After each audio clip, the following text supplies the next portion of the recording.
install this piece to the wall first, or you can install this piece to the wall, either one. And then to put these two pieces together. Now, once you put these two pieces together, it's you can get it off, but it's very hard.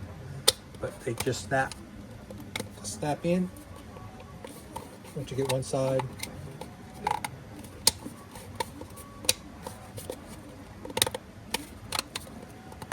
now I send it like this, already put together.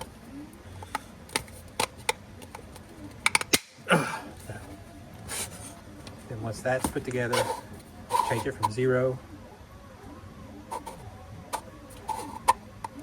degrees to 45 degrees by just rotating it.